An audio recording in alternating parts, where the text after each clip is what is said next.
Namo tassa bhagavato arahato sama sambuddhassa. Namo tassa bhagavato arahato sama sambuddhassa. Namo tassa bhagavato arahato sama sambuddhassa. Today we shall start with Chalangadana, very famous topic in Buddha's teaching. Jadi hari ini saya sedang melanjutkan penjelasan mengenai Chalangadana. Ini topik yang sangat terkenal dalam ajaran Buddha. Now we should start with the first three. One, join before giving. We call Pupa Jirana. Yang pertama itu awal yang pertama adalah bergembira sebelum memberi atau berdana. Namanya Pupa Cetana. So here we can also use the Pali word Sumana. Sumana means good mind. Samanasa, happiness or pleasure, right? We must have pleasant feeling before offering.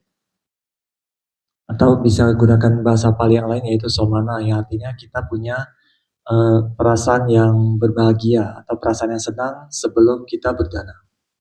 So we can also understand another way. Our mind must be clear before offering. When we are preparing for offering, our mind must be clear. Atau dengan kata lain kita bisa sebut batin kita itu harus jernih ya, sebelum kita melakukan dana. So mostly people prepare very well before offering, right? Good package. Jadi biasanya orang-orang tuh mempersiapkan barangnya dengan baik dulu sebelum didanakan ya. Dia dibungkus dengan bagus ya. Okay, then we have to be happy with this kind of activities or the preparation. Since we start preparing, we are accumulating kusala. Jadi selama kita itu senang pada saat kegiatan mempersiapkan barang untuk dana itu, selama kita bahagia pada saat itu berarti kita sudah melakukan kusala. And another one is join wine giving, munja jirana. Yang selanjutnya bergembira pada saat berdana atau munca cetana. So that means in the actual time of dana, we must be happy. Our mind must be clear and pure. Jadi maksudnya pada saat momen kita melakukan kegiatan dana itu, batin kita itu senang, bahagia dan jernih. So sometimes if we do many unnecessary things, right, we're gonna make our mind clear. We have to be busy, right, with many unnecessary things. Ya, biasanya kalau batin kita sedang sibuk dengan hal-hal yang lain gitu yang tidak terlalu penting, pada saat berdana itu batin kita itu tidak bisa jernih. But in Indonesia, it's okay, not really big problem, right? Indonesia Krishna is very simple, right? What simple? Krishna, Oh. very simple, right? Not very noisy. Jadi kalau kata saya itu di Indonesia itu sepertinya lebih sederhana, lebih gampang ya. Kalau pada saat acara Kathina itu katanya di sini lebih sederhana, lebih simple. Right? When you go to Thailand or Myanmar, very noisy. Oh, noisy. Kalau di Myanmar atau di Thailand tuh biasanya perayaan Kathina mereka itu lebih berisik katanya. So you can imagine all the day, all night, they are playing soundbox. Right? Very, very noisy, right? When they are listening to Dhamma talk, what kind of thing will be in their ear, in their mind? They are playing music. Music, yeah. Jadi pada saat perayaan Kathina itu bisa sepanjang hari, sepanjang malam tuh ada itu. Mereka memutar musik katanya ya.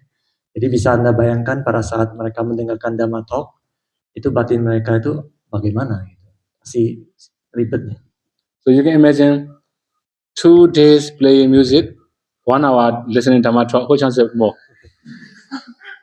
Jadi kalian bisa bayangkan ya, 2 hari mendengarkan musik dan cuma 1 jam mendengarkan Dhamma talk.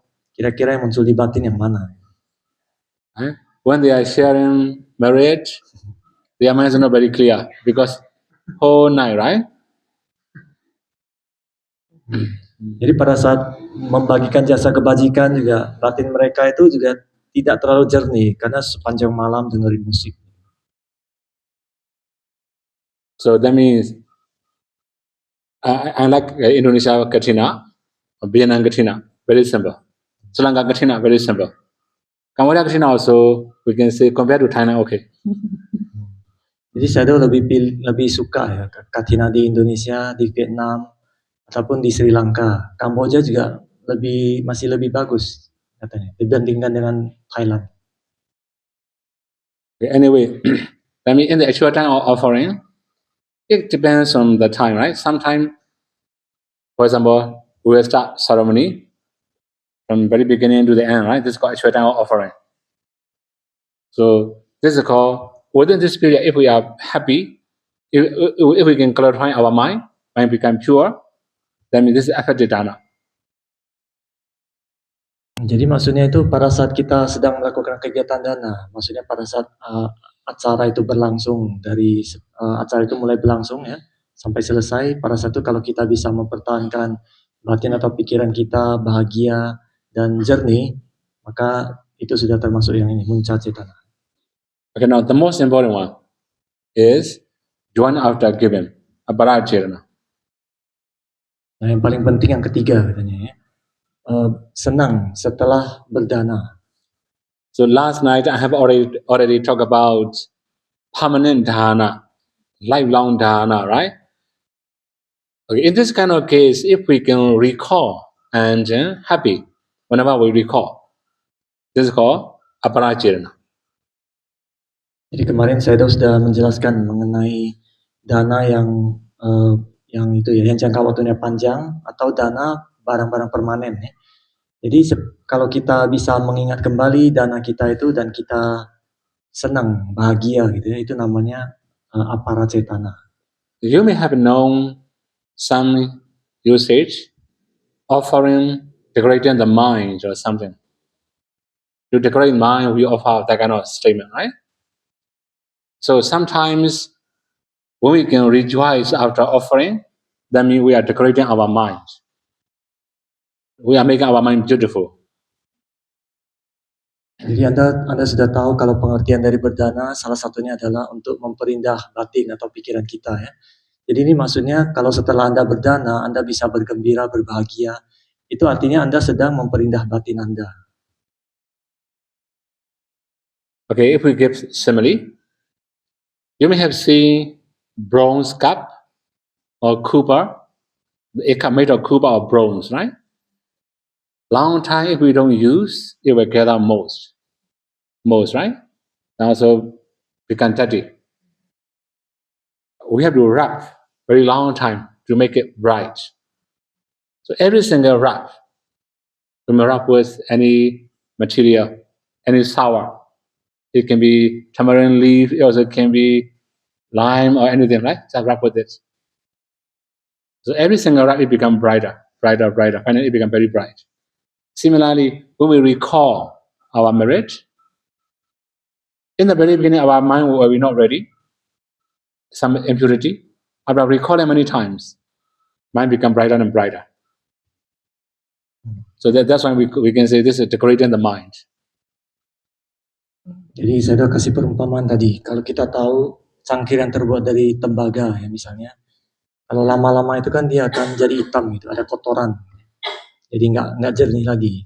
Jadi kalau kita mau membersihkan kotoran itu kita harus gosok, bisa dengan abu atau dengan jeruk nipis tadi ya. Kita makin gosok dia makin jernih, jadi makin bersih ya. Begitu juga dengan perbuatan baik kita. Kalau kita mungkin awal-awal kita mengingat perbuatan baik yang sudah kita lakukan, mungkin awalnya masih ada kekotoran, artinya masih belum benar-benar murni ya. Tapi semakin kita ingat-ingat lagi, nanti akan semakin murni, akan semakin bahagia. Okay, these three should be fulfilled by the donor. Jadi 3 ini harus dipenuhi oleh donatur. So in your dana, you can recall how long does it take for preparation. After that, how long does it take for actual time of offering? After that, how many days can you rejoice over your dana? Jadi saya mengatakan setelah Anda melakukan kegiatan berdana, Anda bisa mengingat kembali ya, berapa lama waktu yang terpakai untuk persiapan, berapa lama waktu itu melakukan kegiatan dananya itu, dan berapa lama atau berapa hari Anda bisa berbahagia mengingat kembali dana itu. So whenever we recall, if we can rejoice. So every day we are accumulating kusala. Every day we are polishing our mind. Jadi artinya setiap kali kita mengingat perbuatan baik kita itu dan kita bergembira atau berbahagia, berarti setiap hari kita melakukan kusala, setiap hari kita menggosok batin kita supaya lebih jernih. So one dana, you can remember whole life. It depends on how much you can rejoice over your dana. Jadi satu kali berdana Anda bisa ingat terus sepanjang hidup ya. Jadi tergantung seberapa kuatnya Anda berbahagia atau senang terhadap dana yang sudah pernah Anda lakukan itu. Now, Shumo. The recipient is free from lust or striving to be free from lust. Nah, selanjutnya penerima dana sudah terbebas dari nafsu atau sedang berjuang untuk terbebas dari nafsu. So here we should say free from lust or attachment or lobha. Then only arhat can be free. For other people, we can say they're trying or striving for freedom. Jadi maksudnya yang sudah benar-benar terbebas dari nafsu, kemelekatan atau loba, ini hanya seorang arahat yang benar-benar terbebas. Selain arahat itu kita bisa sebut mereka sedang berjuang untuk terbebas dari nafsu loba ini. Here I should maybe elaborate a little bit more about lobha or raga or lust, right? So in Pali, when we use lobha, that means we have attachment or grasping. So here, one more thing. It's like a glues. No? Glue can stick, right? Many two different things. Similarly, our mind can stick on something or somebody. This is called lobha. Jadi saya sudah jelaskan loba dalam pengertiannya ya, dalam Pali itu loba kan seperti kemelekatan gitu ya. Jadi dimaksud loba ini seperti lem dia, mengikat dua hal gitu. Jadi seperti itu kalau kita punya loba kepada sesuatu, kita seperti ke lem gitu ya. You may have already known potential pleasure, right? We have some simile. Simile of a monkey. So the monkey catcher, monkey hunter, he applies special glues on the branch. Monkey is walking around. Then step on it with one leg. It cannot move. Try many times, cannot move. Then he trying to use second legs. Step on it. He trying to remove from the stickiness, right? But he cannot remove. Two legs already stuck there. To release from it, he push with one hand again. Then stick again. Then when it realized three of his body part, right? Two legs, one hand is already stick. Then he trying to push with another hand. They cannot move anymore, right? Then he cannot satisfy. Trying with his head. Push with his head. So 5 body parts stick on the branch. So monkey catcher, monkey hunter can catch easily. This is the nature of lobha. We stick to many different things. More than 5 things also, right? Sometimes many things. This is called, we call lobha. Greed. Like stickiness. Jadi saya mau ngasih perumpamaan ya mengenai loba itu. Jadi bagaikan seorang pemburu yang mau menangkap monyet, dia menaruh lem gitu di cabang pohon, salah satu cabang pohon. Setelah itu ada monyet lewat, kakinya kena lem. Dia nggak bisa lepas dari lemnya itu. Akhirnya dia mencoba pakai kaki lain untuk dorong. Akhirnya 2 kaki kena lem. Setelah 2 kaki kena lem, dia coba lepas pakai tangannya. 1 tangan dulu pertama, satu tangan nggak bisa, dia masih coba pakai dua tangan, akhirnya sudah empat bagian tubuhnya yang kena lem. Akhirnya dia masih nggak bisa lepas, dia coba dengan kepala dorong. Akhirnya 5 bagian tubuhnya itu nempel semua ke lem gitu. Setelah itu mudah ditangkap oleh pemburu. Jadi kita seperti itu, kalau kita punya lobak, biasanya kita akan nempel ke banyak hal-hal, bukan cuma 5 aja, lebih dari 5. Now, here we use lust. Mostly when we use lust, this means raga. Di sini, Raga and lobha are actually the same. Okay, according to the ultimate sense, it's the same. Only the grammatical is different. di sini yang digunakan nafsu ya, nafsu, tapi sebenarnya artinya adalah raga juga. Raga itu adalah loba juga. Sebenarnya itu artinya sama, tetapi secara grammar dia berbeda. Okay, now, here, raga means stain. Right? For example, last night I said black stain in black, right? Now we can say black stain, so the white clothes stain black, for example. Right? Naturally, our mind is pure. When we have attachment to something, stain, impure. So white clothes stain black. Similarly, when we have many different types of attachment to many different things, all single attachments can stain our mind. It make our mind impure. Jadi kata saya raga ini bagaikan noda ya. Jadi kemarin saya kan ada kasih perumpamaan kain hitam kena kotoran yang hitam gitu ya, kena noda hitam. Kalau yang sekarang ini batin kita itu sebenarnya alaminya adalah bersih, murni gitu ya. Tetapi disebabkan oleh loba atau kemelekatan atau raga, dia jadi ternodai. Jadi setiap ada kemelekatan, setiap ada raga, kita ada noda yang baru gitu. Semakin banyak kemelekatan, maka semakin banyak noda di batin kita. So if we just follow lobha all the time, I mean, in Sangha Guna, you may have already know Ahuneyo, Pahuneyo, Dekineyo, right? That is unworthy. If we are trying to free from all this kind of lobha or raga, that means it's Ahuneyo, Pahuneyo, Dekineyo. Jadi ini artinya kalau seseorang itu selalu mengikuti loba-lobanya, keserakannya, keinginannya ya, itu berarti kalau dalam Sangha Guna itu kan ada Auneo, Pauneo, Dakineo. Kalau dalam hal ini orang yang seperti itu dia tidak pantas, tidak layak menerima persembahan. Tetapi kalau kita berusaha untuk terbebas dari loba kemelekatan seperti itu, maka orang itu bisa disebut dia pantas menerima persembahan Ahuneo. And now next one. The recipient is free from hatred or striving to be free from hatred. Dan selanjutnya penerima dana ini sudah terbebas dari kebencian atau sedang berjuang untuk terbebas dari kebencian. Okay, now here, when we say hatred, mostly we translate dosa as a hatred, right?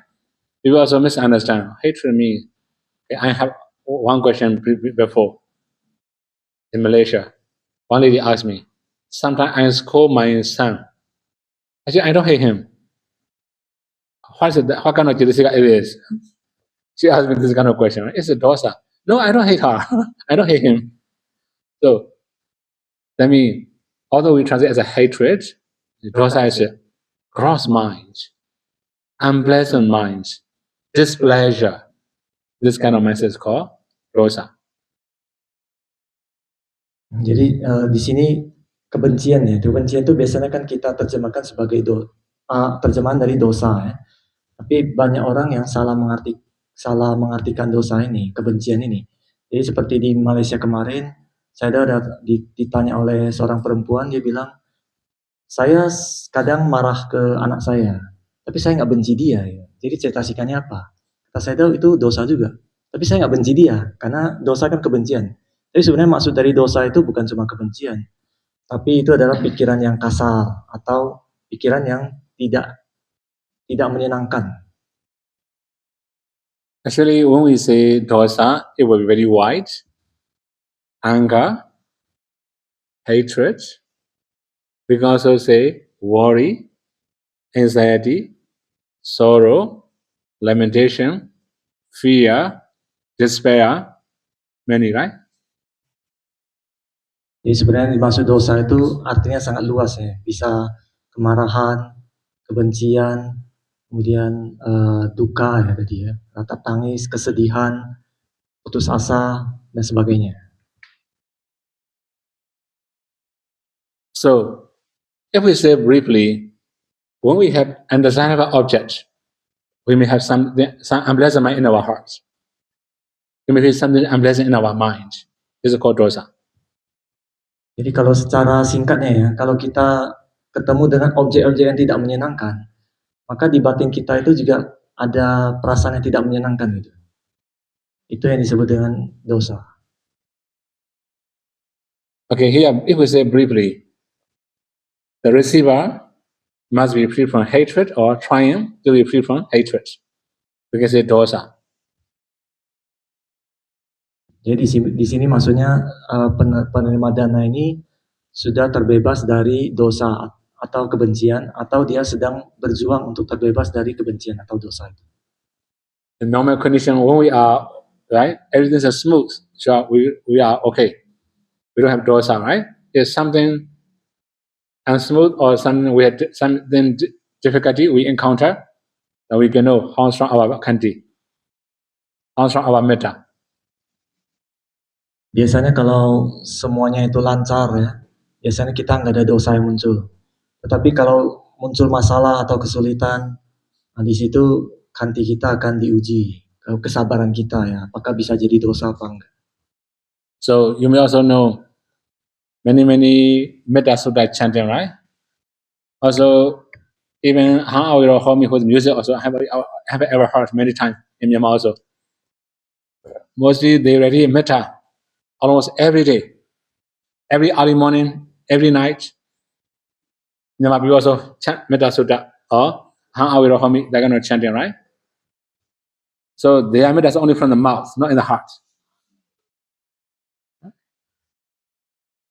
Jadi saya sudah bilang kalian sudah tahu metta sutta itu yang ahang awerohomi gitu ya.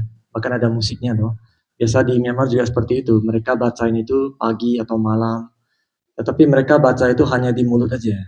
Tidak sampai meresap ke batinnya. Indonesia also the same, right? Many people chant metta sutta. Only metta from the mouth, not from the heart. Di Indonesia juga seperti itu kata saya tahu ya. Kebanyakan orang itu hanya baca metta itu di mulut aja, tapi bukan dari batin. It should be from the heart, right? Metta is mentality, it must be in the heart, not from the mouth. Ya, seharusnya baca itu dari batin ya, dari hati gitu, bukan di pikiran, karena metta itu berhubungan dengan batin. So we can say, right, in medicine also we have oral dose and external use, right?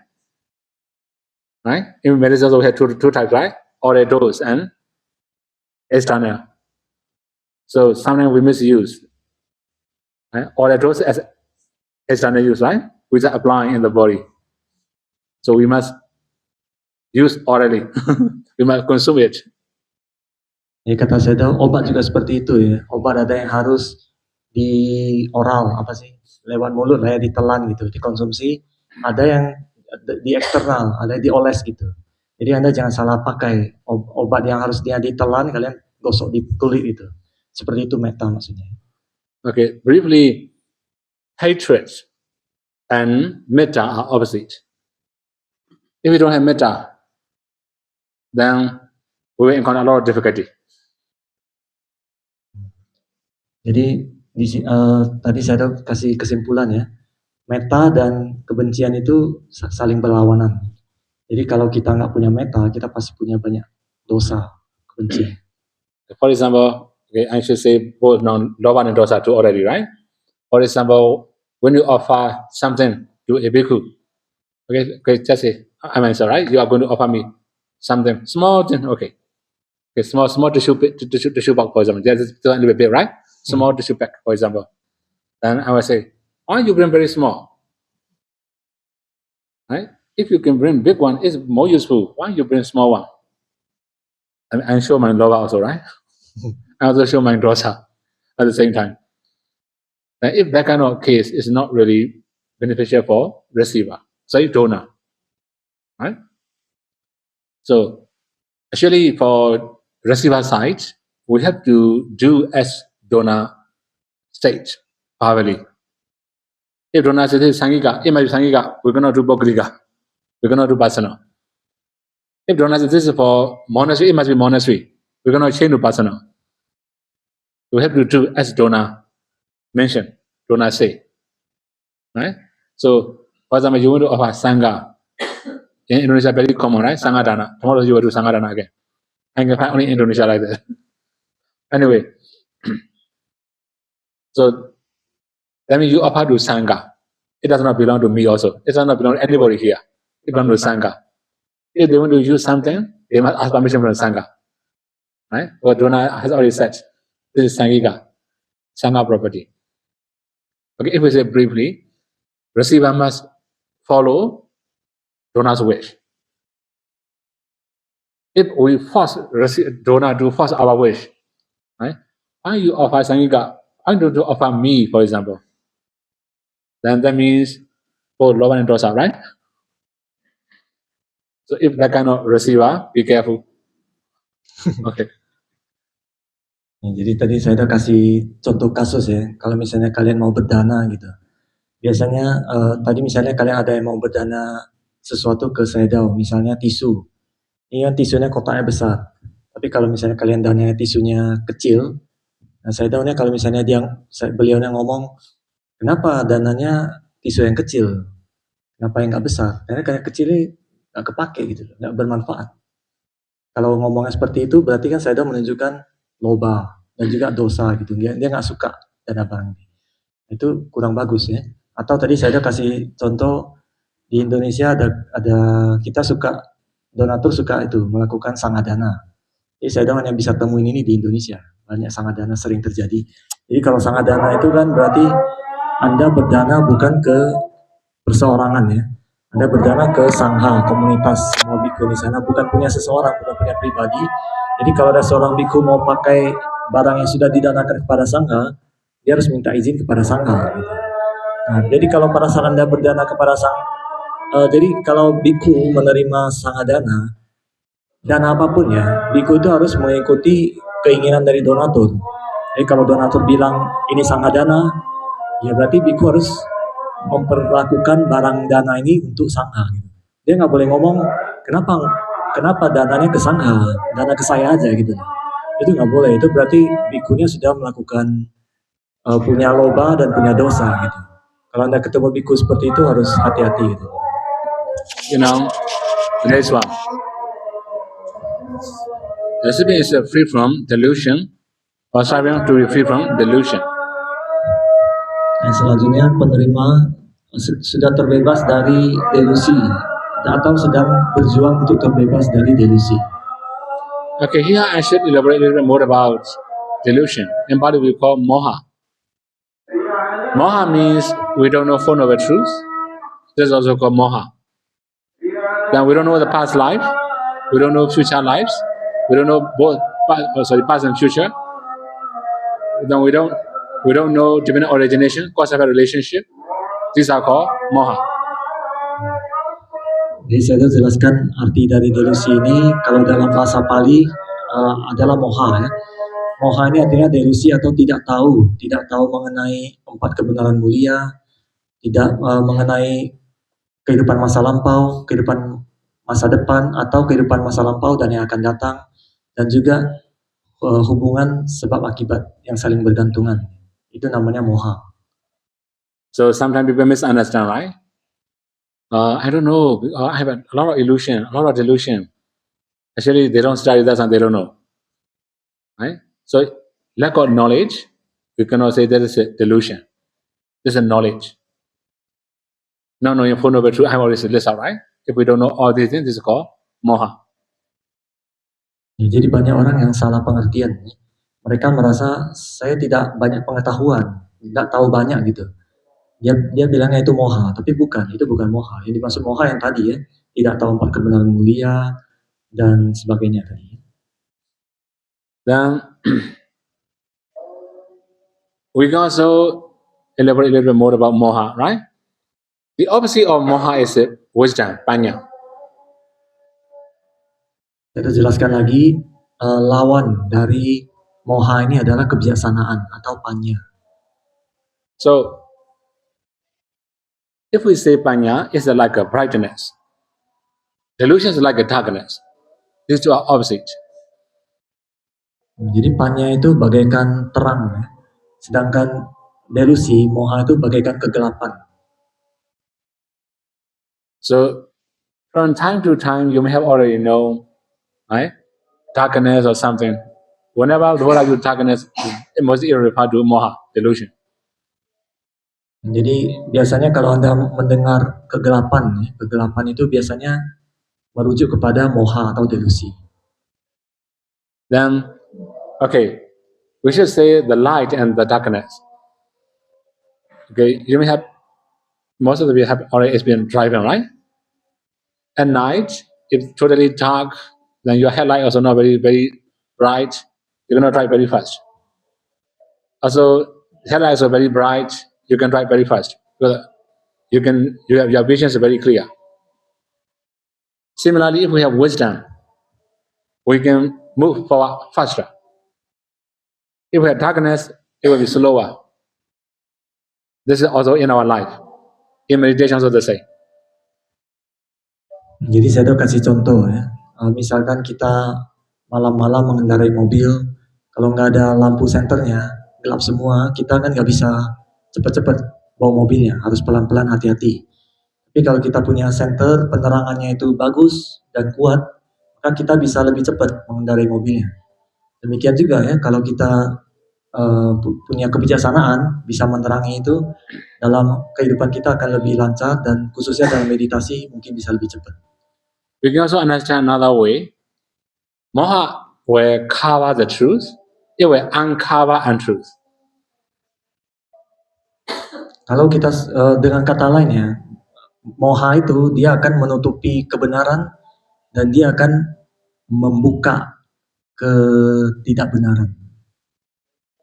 So you can also understand opposite, right? Wisdom will discover the truth. Also, it also cover untruth.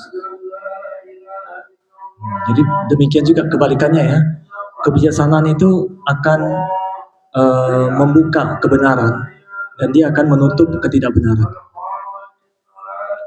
So if somebody has this kind of wisdom, actually, according to Buddha teaching, wisdom is inside knowledge.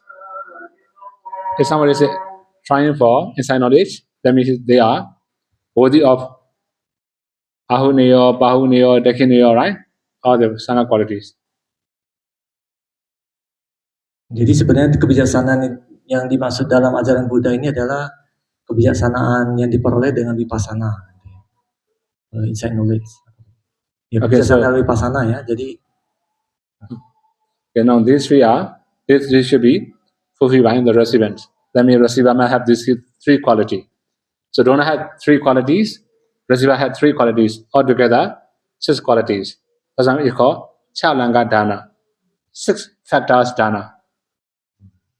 Jadi 3 ini yang barusan ini harus dipenuhi oleh penerima dana. Jadi 3 yang pertama tadi dari donatur, kemudian 3 yang selanjutnya dari penerima dananya. Jadi total ada 6 faktor ini disebut dengan calanga dana. And now we should introduce them. Dana Vini Banda. Dana Vini Banda means obstacle, or we can say impurity of dana. We can say like something. Oh no, this one. Obstruction. Right? Obstruction dana. Yang selanjutnya dana Vini Banda ini artinya penghalang dari dana. So according to Buddha teaching, there are 4 types of dana vibanda. The first one is lack of habit in giving. So that means if we have that kind of habit, sure, let us decide to start giving now. Jadi menurut ajaran Buddha ada 4 jenis ya yang biasanya menghalangi dalam dana Vini Banda ini. Yang pertama, kurangnya kebiasaan dalam berdana. Jadi kalau kita nggak punya kebiasaan berdana, kita harus memutuskan untuk mulai berdana sekarang juga. Then you may have already known the first step is the most difficult, right? Similarly, you may have experienced the first time in the meditation retreat. right? Big challenge. Second time, not that much challenge. Third time, not that much challenge. So the first test is very difficult. In the case of Dana, so they say, in the very beginning, we have a lot of hesitation. We may feel something unusual. Jadi saya mengatakan biasanya untuk melakukan sesuatu yang baru itu langkah pertama itu yang paling berat. Misalnya contohnya pada saat meditasi. Untuk mereka yang baru pertama kali mencoba meditasi itu tantangannya berat. Tapi kalau sudah yang kedua, ketiga tidak seberat yang di awal. Begitu juga berdana ya. Kalau bagi mereka yang belum pernah berdana, untuk pertama kali berdana itu berat. Mungkin banyak timbul keraguan atau ada yang nggak biasa, aneh gitu. So here I already give all the solution, right? When you have lack of habit, then you have to try. You have to decide now to start. Jadi solusinya kalau kita kurang kebiasaan berdana itu, maka kita harus memutuskan untuk melakukan dana itu sekarang juga. You know, second group, scarcity of possession. So sometimes when we have very limited properties, also we hesitate to offer. Right? So for example, I have only 2 sets of robe. One robe I'm wearing. Then if I offer second robe, if current robe was stolen or something, what will happen? Hesitate to offer, right? Because we had very little amount of donation. Nah, yang kedua ini kurangnya itu harta benda. Maksudnya kalau kita nggak punya banyak, kita pasti akan mikir-mikir kalau untuk mau berdana. Ya. Jadi tadi saya kasih contoh, kalau saya hanya punya 2 jubah, dia akan pikir-pikir mau danain 1 jubah karena kalau didanain cuma tinggal 1. So here as a solution, reflect that not given leads to heavenless. Jadi kalau seperti ini solusinya adalah kita merenungkan sekarang ini kita nggak punya banyak itu karena kita tidak pernah berdana. So you may have seen many worthy people. They have a lot of dana. They can be worthy. And some of them are worthy, but they don't have many followers. Right? So anyway, there will be many different conditions of people. The main thing is that those who offer in the past, we may have more properties, more followers. Jadi Anda bisa perhatikan ya, banyak orang-orang kaya itu mereka juga suka berdana. Ada juga orang kaya tapi nggak banyak yang pengikutnya gitu. Tapi intinya bagi mereka yang sudah banyak melakukan dana sebelumnya, apakah di kehidupan lampau atau sekarang, nantinya dia akan punya banyak harta dan punya banyak pengikut. You know, that one. Attachment to excellent possession. Sometimes the quality of donation is very good. Right? So that's why I hesitate to offer.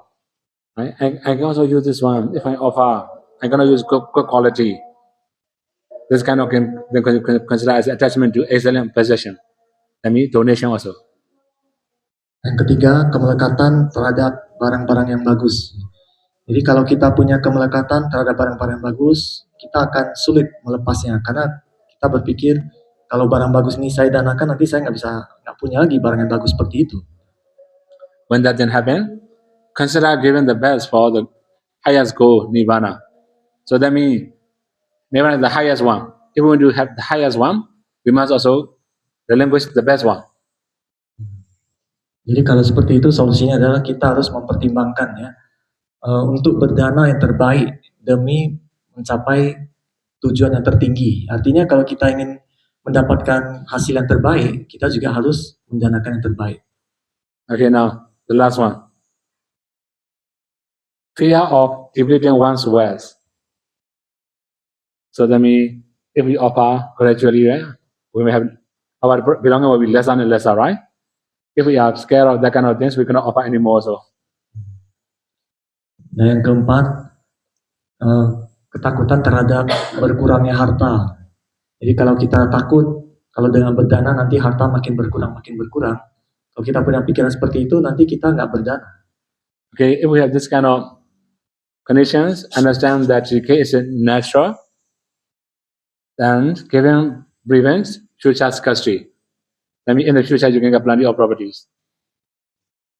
Jadi kalau kita punya pemikiran seperti itu, maka kita harus memahami kalau penurunan itu alami, ya. Dan dengan memberi sekarang ini akan mencegah kekurangan di masa yang akan datang. Artinya dengan memberi sekarang, nanti di masa yang akan datang kita akan bisa punya banyak. Okay, these are the conditions that make us hesitate to offer. So if we are hesitation, we have to recollect, as mentioned here. Jadi ini adalah faktor-faktor yang membuat seseorang itu ragu untuk berdana atau enggan berdana. Okay, now as a conclusion, no conclusion here, right? I should say the last part. That is about the quality of dana. We talk about jaganosati. Right? Jaganosati means recollection of generosity. To do recollection of generosity, our dana must be qualified enough. If our dana is not qualified, we're going to do jaganosati. Selanjutnya saya mau menjelaskan mengenai kualitas dari dana, ya. Kualitas dari tindakan dana yang kita lakukan. Jadi ini berhubungan dengan caganusati. Caganusati ini adalah perenungan terhadap kedermawanan yang sudah kita lakukan. Ya. Jadi dana yang kita lakukan tuh harus berkualifikasi, baru bisa kita renungkan jadi caganusati. Okay, now, 1. Rikata mala machirina chidasa akara ajawasati. I abide in the household life free from selfishness or stinginess.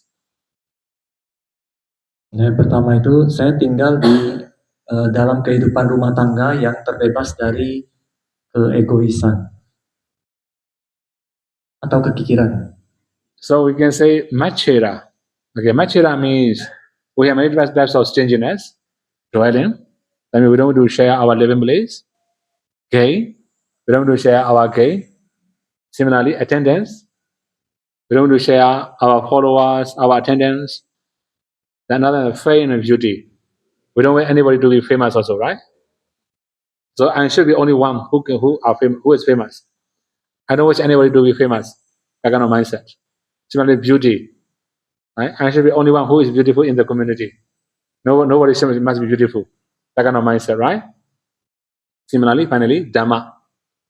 We don't want to share our Dhamma knowledge, Dhamma experiences.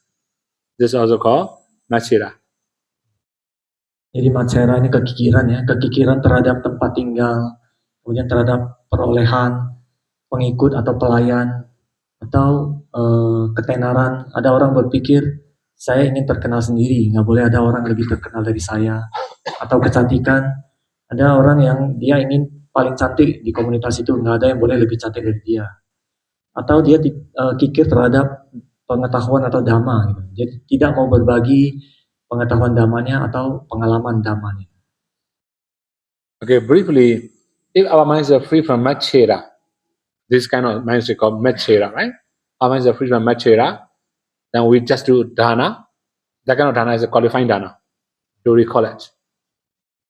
Jadi intinya kalau pikiran atau batin kita itu terbebas dari Machira, ya, kekikiran ini, dan kita bisa melakukan dana pada saat itu, maka dana itu berkualifikasi, maksudnya bisa kita renungkan dalam caganusati ini. Okay, now next one is Mutta Jago, freely offer. Freely offer means without any expectation in return, we just offer freely. This is called Mutta Jago. Yang selanjutnya ini Mutta Jago, ini adalah berdana tanpa pamrih. Jadi pada saat kita berdana itu tidak mengharapkan balasan. Itu yang disebut dengan Mutta Jago.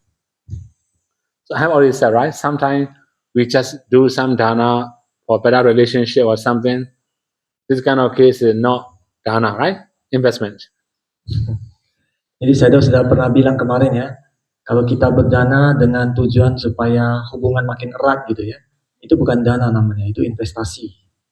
Okay, now the next one, Payata Bani, pure hand. Yang selanjutnya namanya Payata Pani, ini artinya tangan yang murni. Okay, here I should explain a little bit more about Payata Bani. Okay. Pure hand means we may wash our hands before offering, right? So washing frequently, our hands are always wet. We just keep doing dana, right? In this kind of case, we can also say consistency, regular. For example, you may have habit of offering flower to the Buddha every second day or every week. Okay, that kind of dana is called payatapani. Regular, consistency. Ya di sini maksudnya bukan tangan murni ya, tangan bersih ya. Jadi tadi saya udah kasih contoh supaya tangan kita bersih itu kan kita harus sering mencucinya baru bisa jadi bersih. Begitu juga kalau melakukan dana kita harus sering melakukan dana itu secara konsisten, secara rutin gitu. Misalkan kalau setiap minggu kita berdana bunga kepada Buddha, ya kita lakukan itu rutin setiap minggu, itu yang disebut dengan payatapani. And now the next one. Ausaka Rato, delight in relinquishment. Selanjutnya ini Mosagarato, dia berbahagia pada saat melepas. So okay, there are many people, when they are offering, they are very happy. Ada banyak orang yang pada saat mereka berdana itu ya, mereka sangat bahagia. So there are many people, right? They are waiting for the opportunity to offer something. So that kind of people is called Ausaka Rato. They are happy, they delight in sharing or offering. Jadi ada banyak orang yang mereka mencari-cari kesempatan untuk berdana. Jadi orang-orang seperti itu, mereka itu disebut Mosagarato, ya, artinya mereka senang pada saat mereka bisa berbagi kepemilikan atau bisa melepaskan. Kenapa Yahacha Yogo, ready to give. Selanjutnya Yacha Yogo, artinya siap untuk berdana. You can also understand another way. Yacha Yogo means worthy of request or worthy of asking for donation.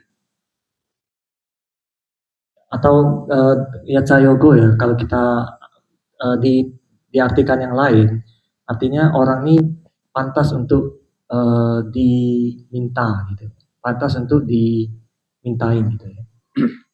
Okay, I should approach Indonesia culture, right? So you may have invitation to the bhikkhu, right? And if you need something, please tell me, for example, right? Please tell me as you are donors. Whenever you need something, please tell me. When bhikkhu really asks, they are not very happy, right? That one is no Yaja Yoga. Ya, jadi saya tahu kasih contoh, misalnya tradisi di Indonesia kan banyak donatur yang biasanya mereka mengatakan, Bante kalau Bante butuh sesuatu bisa minta ke saya akan berusaha mengaturkannya.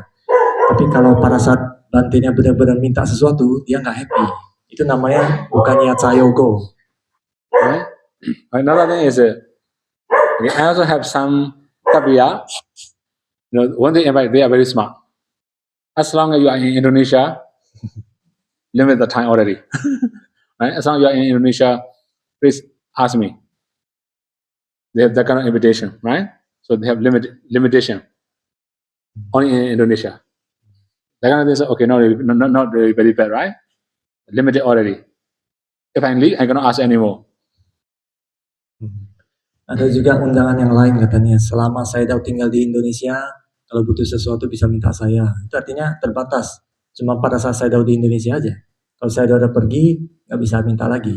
Tapi itu nggak apa-apa, maksudnya cuma kasih tahu memang ada batasannya. Okay, the main thing is sometimes like we just invite just by mouth, not by heart.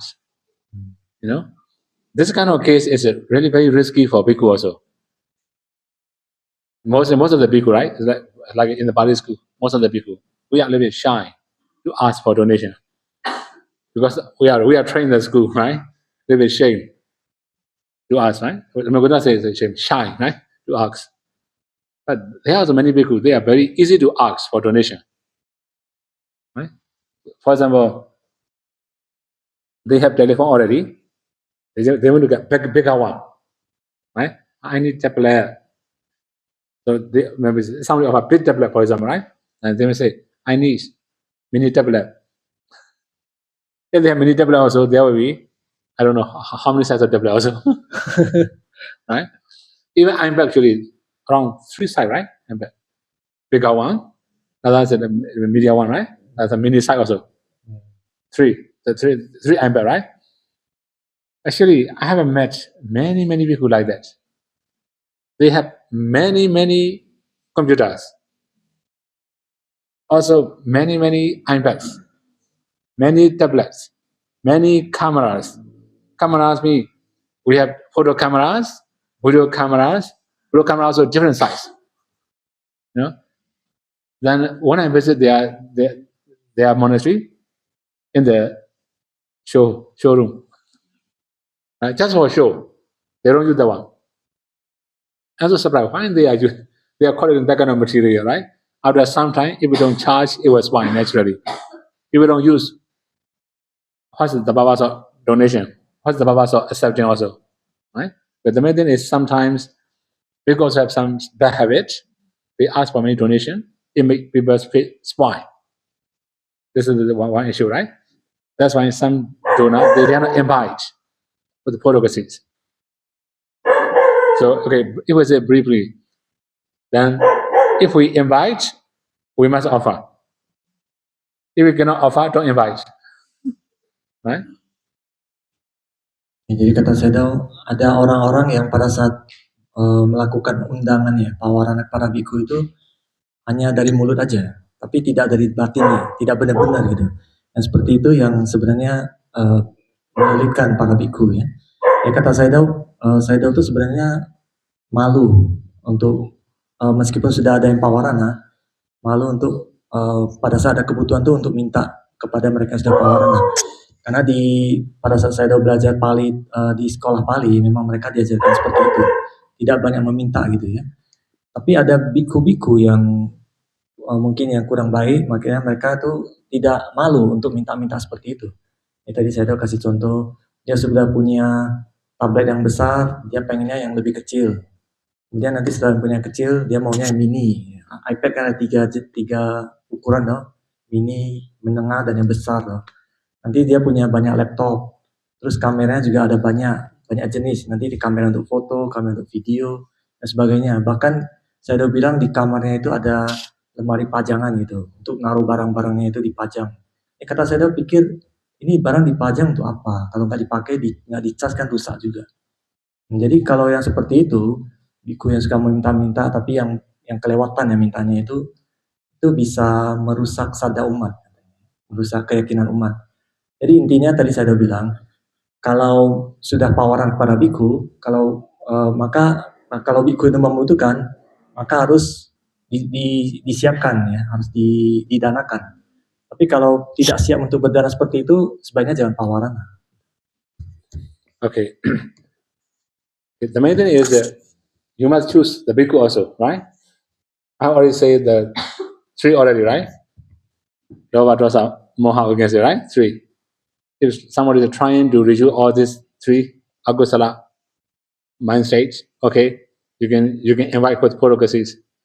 If you invite with protocolates to very greedy bhikkhu, you have to suffer a lot, right? Sometimes I also have already known many cases like that. Some Myanmar workers in Malaysia, some Myanmar workers in Singapore, they are not that rich, right? They are workers. And many Myanmar people go there. When they arrive, what do they need? Then they also invite with protocolates, right? Then they ask, I need a laptop.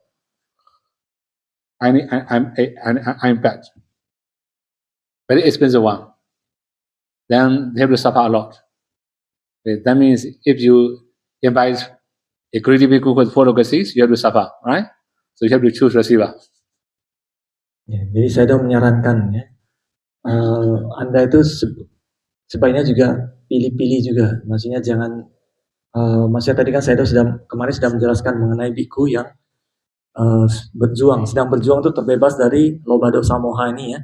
Tapi kalau Anda melakukan pawarana untuk kalau butuh 4 kebutuhan ya, bisa minta ke saya kepada biku yang serakah gitu, yang lobanya kuat gitu ya. Anda akan menderita. Jadi saya ada kasih contoh di Singapura atau di Thailand tadi. Pokoknya di Malaysia. Kalau di Singapura atau di Malaysia ada banyak pekerja dari Myanmar. Dan mereka itu karyawan di sana, maksudnya bukan orang yang banyak duit. Mereka di sana kerja keras juga. Dan kalau ada biku dari Myanmar sedang mungkin tinggal di Singapura atau Malaysia, mereka tawaran para bikunya. Nah, bikunya ini mintanya tiba-tiba iPad atau laptop gitu. Itu kan barang mahal. Bagi pekerja itu mahal. Ya. Mungkin mereka nggak punya juga. Nah, kalau Anda kalau Anda tawaran para biku yang punya banyak kuat seperti itu, Anda akan menderita. So then they just say, right, laptop and iPad, right? This is okay. If they say more than that, it will be more risky, right? I need a car, an aeroplane, right? It will be more difficult for them, right? Itu masih sebatas laptop, iPad katanya. Kalau lebih dari itu mungkin lebih menderita lagi. Kalau dia bilang saya butuh mobil, butuh pesawat gitu. Gimana? Okay. Next one. Dana Samvibhaga Rato, delighting in arranging gifts, arranging donation.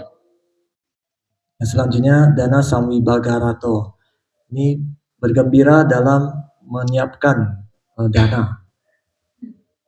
Actually, we also have a group of devotees in Pau, as far as I remember. Some devotees, they are very, very easy. That means before rainy season, they have prepared umbrella already. As soon as they start hearing the news of rain, they offer to the Sangha.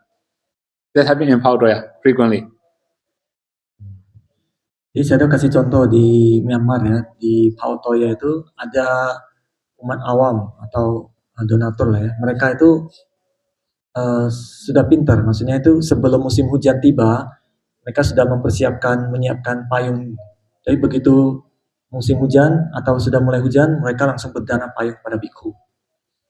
So there are many people, because they have good management, they know how to manage donation. So when they are managing donation, they are happy because have that kind of devotees. Ada beberapa orang yang mereka itu manajemennya bagus ya, pengaturan mereka bagus. Jadi pada saat disuruh mengatur tentang barang-barang dana itu mereka happy, mereka gembira. Okay, so these are 6 qualities of dana. The first one, Vikata Malamachera, free from stinginess or selfishness. Second one is Mudda Jaga, that means freely offer without any expectation. The third one is Payata Bani, consistency. Now here, the fourth one is Vasakarato, delight in relinquishment, or we can say offering. Yaja Yoga, ready to give or worthy of asking for donation. Dana Samvibhaga delight in arranging gifts, that means management.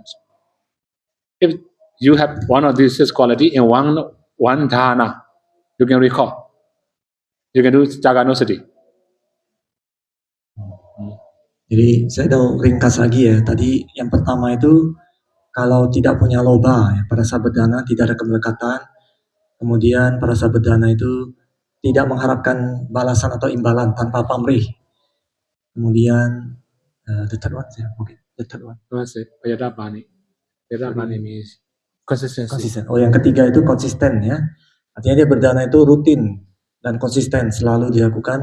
Dan yang keempat ini dia bahagia pada saat berdana atau pada saat melepas barangnya itu dia senang. Kemudian yang kelima, dia ini pantas untuk dimintai gitu ya, pantas. Kemudian yang keenam terakhir dia bahagia atau senang dalam mengatur barang-barang dana. Kalau Anda punya 6 faktor ini pada saat melakukan dana, maka dana yang tadi itu bisa Anda renungkan sebagai Jaganusati. So Jaganusati is also one of the meditation subjects. If you can recall one of these qualities, so that means I have been living in the household without stinginess. If you can recall that kind of quality or any of this quality, you can attain asset concentration. Based on the asset concentration, you can also continue vipassana. So dana cannot send you to nirvana, but dana can be foundations of nirvana also. Jadi Jaganusati ini adalah salah satu objek meditasi. Jadi kalau Anda sudah pernah melakukan dana dan Anda punya salah satu dari 6 faktor ini, Anda bisa renungkan salah satu faktor aja. Misalnya yang pertama, saya sudah hidup itu tanpa kekikiran gitu ya. Tadi yang pertama ya. Anda renungkan itu sampai konsentrasi Anda itu mencapai konsentrasi akses atau pacar samadhi seperti itu ya. Nah, dari setelah punya konsentrasi itu Anda bisa lanjut melatih vipassana. Jadi itu sebabnya kemarin saya udah bilang dana itu tidak bisa menyebabkan kita mencapai nibbana, tapi dana itu bisa jadi fondasi atau landasan kita untuk melatih vipassana dan mencapai nibbana. Okay, so now may you all be able to practice three trainings and may you all be able to realize final cessation and not suffering. Sadhu, sadhu, sadhu. Semoga kita semua bisa melatih 3 pelatihan, semoga kita bisa mencapai tujuan akhir nibbana.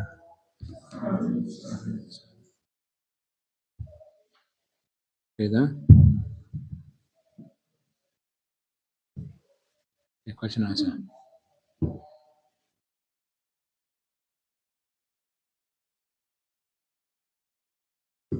Tanya jawab ya, ada yang mau bertanya?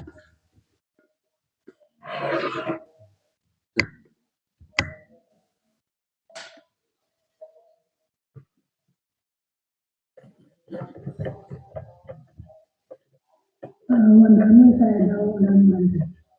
Saya mau tanya ya, kalau seorang biku itu boleh nggak kakinya wanita? Kalau terus misalnya nanti kalau nganter-nganter mungkin secara berdua kayak gitu tuh melanggar apa enggak? So can a bhikkhu have a female kapia? Okay, we can have. Male or female, it doesn't matter, right? Only it will be a little bit maybe different. Female Kavi and Bhikkhu cannot live under the same roof, right? Only that thing will be different. How about traveling in the car when the female kapia driving the car by herself and bhikkhu is alone? Is that allowed? Okay, in this kind of case, it will be a little bit problem. It's not allowed, right? So, for example, female Kavi is driving. It doesn't matter driving is it. If there's maybe another male Kaviya, right? That means front row there will be female driver and maybe man, right? Maybe behind the second row, because sitting is okay, no problem. Driving is not big problem as long as we don't arrange it.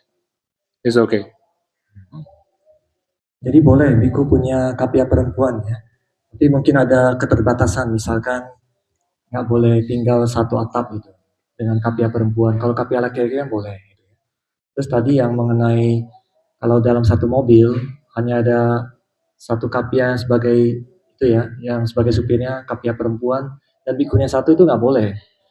Sebenarnya yang penting itu biku itu tidak ikut pengaturan,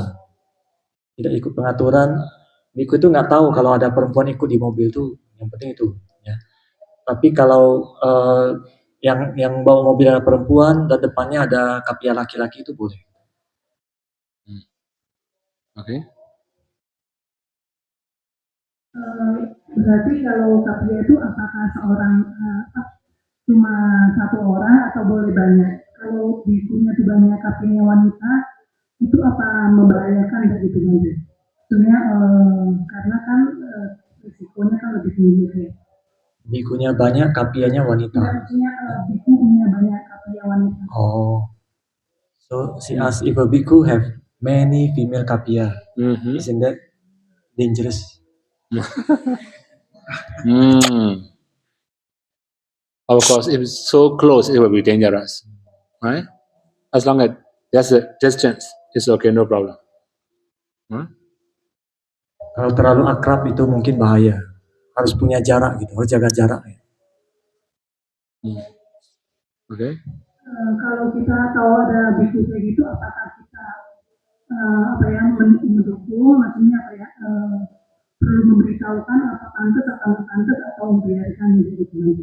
Beritahu ke bikunya. Maksudnya sebaiknya, karena kan di zaman dulu kan bilang kalau saya pernah dengar ya seorang biku pun dengan ibunya ya tidak boleh, maksudnya kan berdekatan apalagi dengan wanita. So she asked if she found a bhikkhu with many female kapia, should she give suggestion, advice? It depends on them also, right? If they are not ready to accept your advice, then they will hate you. Right? Ya, ada risikonya kata Sayadaw. Kalau bikunya itu tidak menerima tegurannya, apa sih? Nasihat dari kamu, mereka akan benci kamu. If they are flexible, okay, you can advise, right? If they are stubborn, don't advise. Kalau mereka fleksibel, boleh dikasih nasihat, boleh dikasih tahu gitu. Tapi kalau mereka itu biku yang keras kepala, sebaiknya jangan. Okay.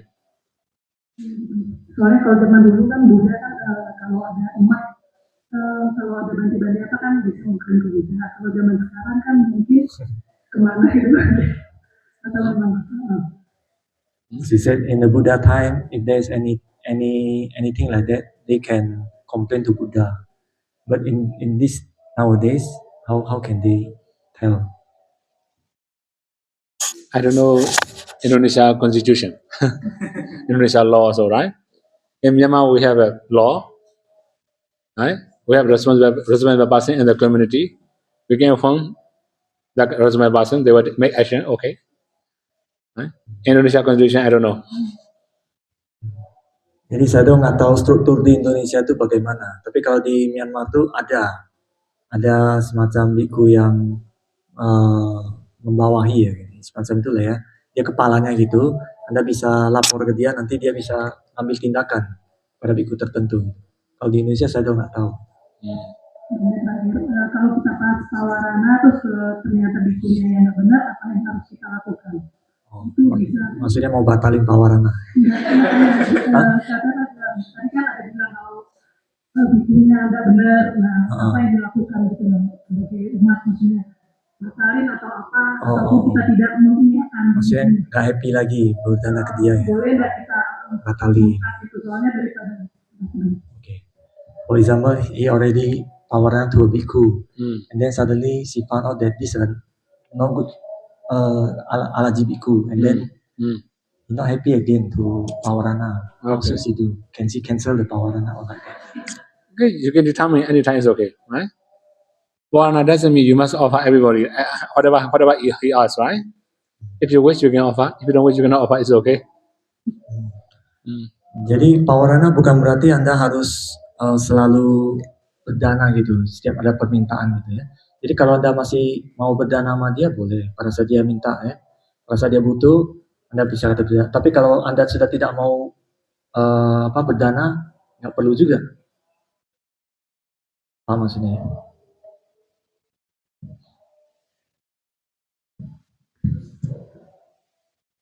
Ada penanya dari Medan tentang Sayadaw itu di Medan mengenai allowable for speech.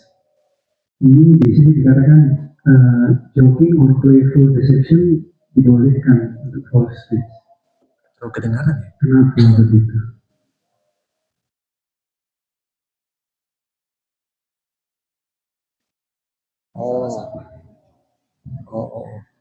In Sattva-Dana, Sayadaw, there are four allowable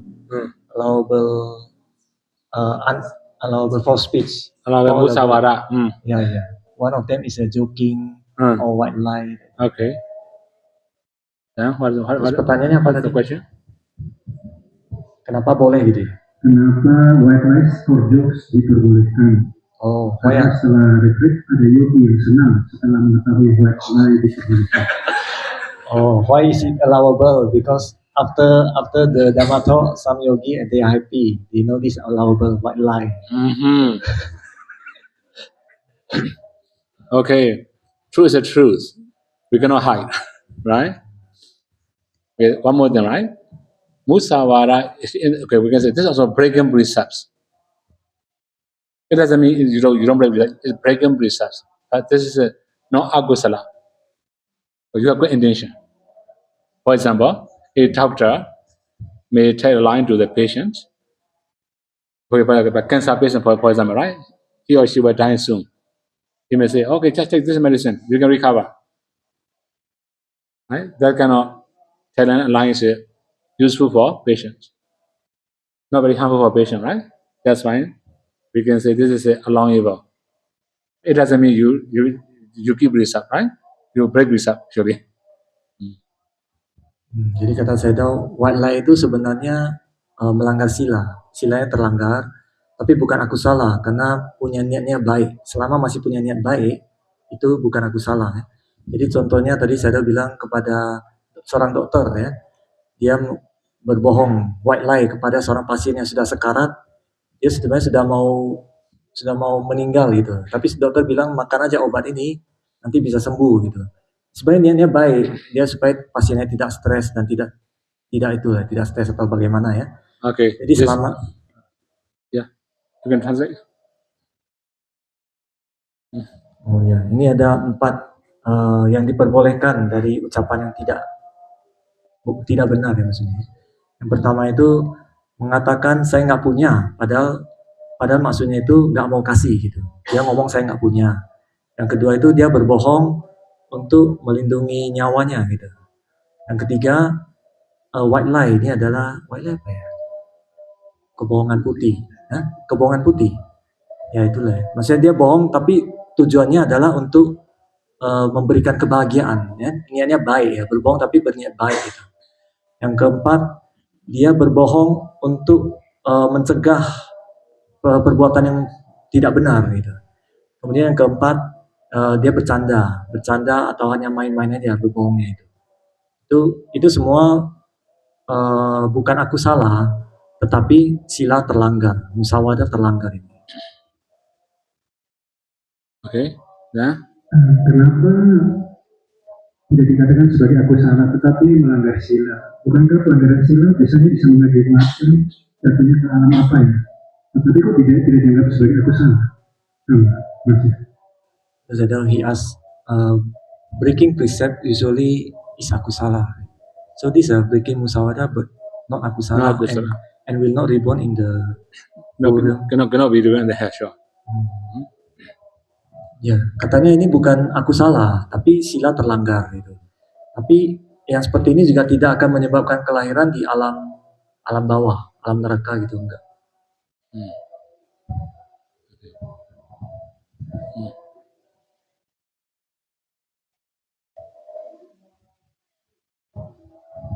Nanti bisa tolong jelaskan apa yang disebut dengan perbuatan yang aku salah dan aku salah, selainnya, dan ya minta penjelasan yang lebih detail lagi. She asked about what is kusala and akusala action. Akusala action? Can you explain in detail? She asked. If we say detail, it will be midnight. Kalau detail sampai tengah malam katanya. Although I asked translator to translate everything, it will take maybe more than 1 hour maybe. Right? Kalau saya jelaskan dengan bahasa Indo aja bisa sejam lebih. Okay, actually I don't know how many pages. Let me check. From Panadi Bada, right? Okay, so Panadi Bada. Page 48, right? Okay, I will scroll down.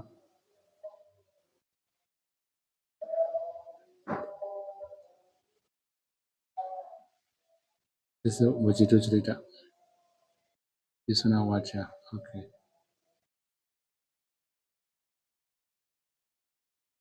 Prabha. Okay. 61. 48 to 61. Ada 13 halaman ya. Jadi mungkin supaya tunggu bukunya terbit aja baca. 48 sampai 61 ingat. This is only kaya kama na waji kama, no mano kama. Ini masih melalui ucapan dan perbuatan, belum yang melalui pikiran. Okay. Maybe I wait for the book to be published. Okay.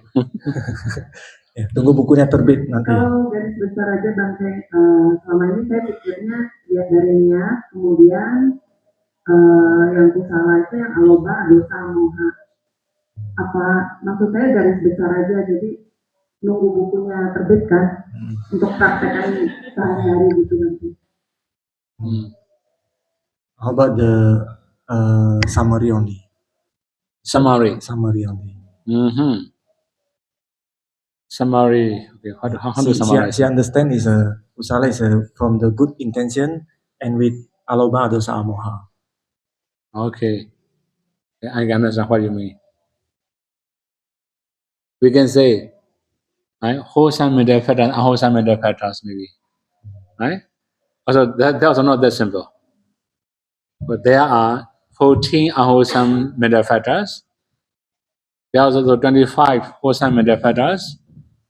Then 13 are 50-50. Neither wholesome nor unwholesome.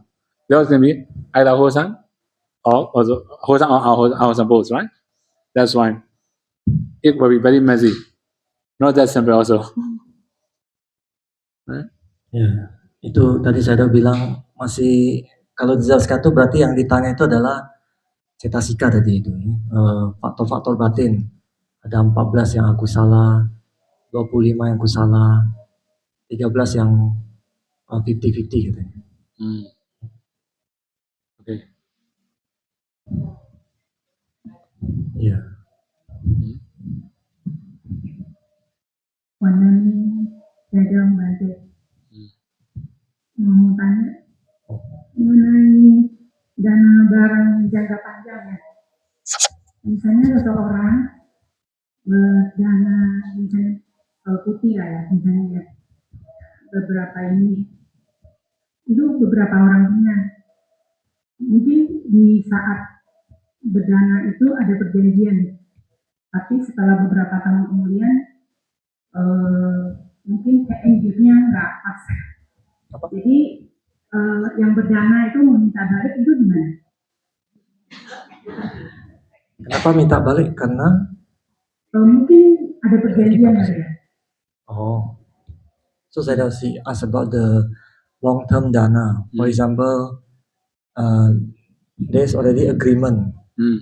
Maybe they will dana for 5 kuti. But after a while, this agreement is not met. And then the donor, they request to return the donation. Okay. Is that okay? This is okay. Right? That means they are cheating, right? And that kind of receiver is not worthy, right? You can return, it's okay. Kata saya tuh boleh kalau seperti itu minta dana dibalikin karena berarti itu penerima dananya itu kan tadi sudah melanggar perjanjian ya, tidak sesuai dengan apa yang sudah dijanjikan. Mungkin itu dananya lebih loh. Biku. Perjanjian apa sama Biku? Maksudnya setelah lihat Bikunya ini nggak benar, minta balikin gitu. Hah? Benar. Terus kasusnya? Minta balik nggak tahu deh. Pokoknya diminta balik itu putihnya, tapi terakhir dikembalikan dana. Oh, so there's a case, is it? This already offered to a Biku kuti. At that time, the donor asked to return the kuti, but at that time, the Biku returned the money. Oh, as amount as the kuti, like that, he said. I don't know what happened, right? Okay. Yes. Sometimes this also can happen, right? It is a monastery, but layperson interfere too much. Right? This also in power we have that kind of problem. Some kuti donor, they interfere too much. Now we have to say that, okay, if you want to return, bring back your kuti. Right? So we also have that kind of problem. Okay. As long as donor does not make problem, it will be okay, I think. Right? Sometimes this is the donor's problem, sometimes it's a bhikkhu problem. We don't know what is that, right? So I'm going to answer the question correctly. Ya kata saya tuh nggak tahu situasinya itu bagaimana keadaan sebenarnya ya. Tapi saya tuh kasih contoh di Myanmar juga ada seperti itu. Di Myanmar kan ada donatur kuti juga ya. Jadi kalau kadang donatur tuh terlalu ikut campur dalam pengaturan kutinya itu. Jadi kalau sudah meribetkan seperti itu, biasa saya tuh bisa bilang ya udah kamu balik, saya balikin aja kutinya, kamu yang urus sendiri. Jadi bukan sangha yang ngurus lagi, dia yang ngurus sendiri gitu. Jadi itu kan masalahnya di donatur. bukan masalah biku. Apakah ini masalah di biku apa donatur, saya nggak tahu. Oleh karena itu saya nggak bisa kasih jawaban. Okay. Nanti saya Okay. Ini Any question asked? Huh? ada. Itu tuh. Santai. Tadi kan ada yang terakhir like in arranging. Itu kalau misal kita udah siapin dananya, tapi kita kayak nunggu waktu yang pas buat danain gitu. Jadi selama nunggu itu rasanya apa? Happy, kayak gak sabar pengen danain. Udah ngebayangin gitu aku danain gimana, terus happy. Jadi kalau kayak gitu maksudnya itu bagus enggak? Kalau kayak gitu bagus, apa gak ditunda-tunda aja terus biar biar apa? Ya. Lebih Makin happy panjang terus lagi. ya. So Zaidal, he asked about the delight in arranging gift. So for example, he already arranged a gift, and then he waiting for right time to offer. While waiting for the right time, he always happy, thinking, oh, later I will give this dana happy. Tomorrow I will give dharma happy. But is that good? You know? Sure. Okay. So how about if he delay the offering time for as long as he can keep happy, thinking tomorrow I will offer, tomorrow I will offer like that. Okay. Actually, you may know Kala Dana. Timely offer, right, is more effective. For example, I already give one example here, right? In the summer, you offer blanket, right? Very hot, right? This is not timely dana, right? So that means if you can offer timely, it will be more beneficial. You can recharge more. Jadi saya menyarankan mengenai kala dana ya, dana yang tepat pada waktunya. Jadi kalau kita bisa berdana tepat pada waktunya itu lebih efektif dan lebih bermanfaat gitu dibandingkan dengan kita tunda-tunda maksudnya itu. Jadi saya kemarin sudah kasih contoh kalau kita berdana selimut di musim panas itu bukan dana yang waktu yang tepat gitu. Sorry, so that I mean like example before already arranged the umbrella before the rain season. When the time waiting for the rainy season, I think the happiness arises in Sure. that area. Sure. So that to make it longer, so why not arrange it in the summer then when rainy season over? So it's more longer period. Okay, then you prepare from summer until rainy season. Okay, you can happy this. Okay, no problem. Right? No need, right? In the rainy season, we may need, right? This kind of happiness, okay. Ya, jadi tadi pertanyaan sebenarnya tadi kan donaturnya itu dia menyiapkan payung sebelum musim hujan, no? Mendekati musim hujan dia udah siapin. Tapi bagaimana? Kenapa nggak lebih lama lagi? Misalnya pada saat musim panas dia udah siapin, gitu. Berarti kan bisa happy-nya lebih lama. Tapi kalau saya tahu kalau bisa selama itu mempertahankan kebahagiaannya ya boleh. Okay. Now. Mandali Sayadaw satu-satu. Mohon Sayadaw menjelaskan riwayat Anggulimala bagaimana beliau bisa menjadi arahat. Sayadaw explain about Anggulimala, how can he become arahat? How can I not ignore his mind? Right? How can I not ignore his mind, right? Jadi Sayadaw tidak tahu gimana karena Sayadaw tidak bisa baca pikiran Anggulimala. Apakah tidak ada dijelaskan di dalam kitab suci agama Buddha bagaimana proses batin beliau bisa berubah? Is it not written in the Pali canon? It just mentioned he practiced vipassana, he attended hardship. Doesn't mention in detail, right? Jadi yang tertulis itu hanya beliau melatih vipassana dan mencapai tingkat kesucian arahat, tidak dijelaskan secara detail. Berarti boleh pertanyaan kedua tadi. Pertanyaan kedua, seseorang yang sudah diinisiasi dalam ajaran Tantrayana, contohnya inisiasi awal kita suara, para dan jambala dan yang lainnya, apakah bisa menjadi hambatan dalam pencapaian dua jalan dan dua nibbana? Bagaimana memulihkan batin kembali? So the next question Zedo. Hmm.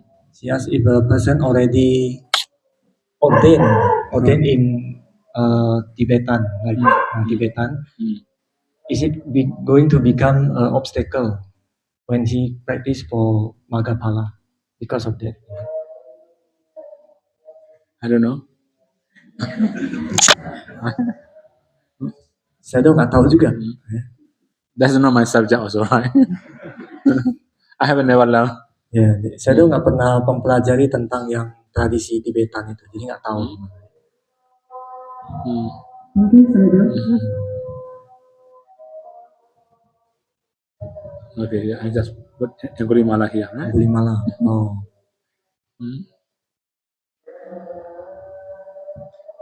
Nah, itu ada cerita Angulimala tuh. Saya udah bagi.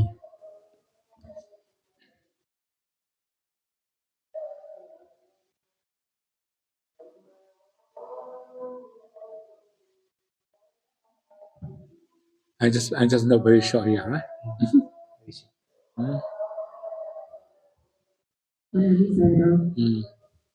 Okay. Okay. I have questions. So the first one is regarding one of the factors that should be fulfilled by persona. So let's say in the aparajitana, joy after giving. Let's say in the case upon Vijitana, we try before giving, we try over giving, but like after giving the dana, there is some thinking like, oh, I should have do this, I should have done that. Is there any way that we can revise that? Is it so that the three factors can be fulfilled, or if it's done, then you cannot, or I don't know, maybe like in the side of example when you rub the copper glass and maybe okay, in the first thinking that there is something like I should have done this, but then okay, and everybody, but no, you cannot think like that because if you do that, then the three factors is not going to be fulfilled, right? Or inside of the person. Actually, okay, everybody, right? So after offering something, they have better idea. This is normal also. As a better idea. Okay, after a long time experience, we become skillful. We become skillful donor. Okay? So if we just do traditional way, we're gonna be skillful. Mostly people follow traditional way, right? There are many traditional way. Even they cannot differentiate the saddha and friendship. They thought friendship is a saddha. Right? So anyway, the main thing is after offering, if you get many new idea to offer better, okay, this is a good sign. Gradually you will know better way to offer. Finally, you will be able to do six fada dana naturally. Okay, as I have talked many times, right? Experience will teach you, right? Okay. Kasih dulu ya. Jadi tadi pertanyaannya mengenai berbahagia sebelum berdana, bahagia pada saat berdana, dan berbahagia setelah berdana ya. Jadi bagaimana kalau kasusnya setelah kita berdana dan pada saat kita merenungkan kembali dana kita berpikir, oh saya harusnya tadi seperti ini, atau saya harusnya dana begini gitu, atau bagaimana ya, ada revisi gitu, ada ide yang lebih baik gitu. Seperti itu bagaimana? Terus kata saya dong, terus pada saat kita pakai pikiran tuh kadang kita mengingatkan diri, oh kita nggak boleh berpikir seperti itu karena akan mengurangi kualitas dana kita, ya kan? Terus kata saya dong, kalau kita sudah berdana, kemudian kita punya ide yang lebih baik lagi setelah kita melakukan dana itu pada saat kita renungkan, itu wajar, ya, karena awal-awal memang seperti itu. Tapi lama-lama kalau kita lakukan terus, kita nanti akan jadi lebih terampil. Kita akan tahu dana yang akan benar-benar bikin kita bahagia tanpa direvisi lagi nanti. Tapi awal mungkin banyak revisi dulu karena masih belum terampil kan. Tapi setelah punya keahlian, keterampilan, kita udah biasa merenungkan juga, kita akan tahu mana yang terbaik. Nah itu sebuah pertanda yang baik kata saya. Nanti lama-lama kalau Anda lakukan seperti itu terus, 6 faktor yang tadi itu bisa terpenuhi semua. So if you achieve on that dana, so the 3 factors from the dana cannot be fulfilled, right? Because there is that thinking. Okay, one more thing, right? Sometimes you may be able to rejoice. You may be happy when you recall it. Right? In this case, we can say 3 Padada Hufi. Sometimes you may think of a better way, right? I should do better than that. In this case also, you can say, as long as you don't regret, it's okay. You're regretting, right? Pertanyaan selanjutnya, kalau kita masih kepikiran harusnya tadi berdana lebih baik gitu, itu apakah 3 faktor yang awal itu tidak terpenuhi? Kata saya tuh, kalau kita happy udah pasti terpenuhi ya. Tapi kalau kita masih punya ide-ide yang lebih baik, harusnya berdana yang begini-begini. Asalkan tidak menyesal, tidak ada penyesalan, maka itu sebenarnya terpenuhi. So another question, Sayadaw. This is, as Sayadaw said, right, that the structure Nibbana is actually trillion steps. Also the path to Nibbana is not easy. If it's easy, that is cheating. So that means there is a lot of downside and also upside. So in this case, I want to ask Sayadaw, if Sayadaw doesn't mind, would Sayadaw share a bit with us about Sayadaw downside experiences in this spiritual journey? Because if we read at Sayadaw biography, it's not only mention the good side, we never see the downside. So if I think Sayadaw is really advanced in this spiritual journey to Nibbana, right? So if Sayadaw can share with us so that it can encourage us to not stop in the middle of the way, then it will be great. Can we share with us? Okay, right? Of course, there are many difficulties, right? Many difficulties, okay? That means, okay, the first one. Because I have already learned many different things. I don't believe easily. This is also one of the bad things, right?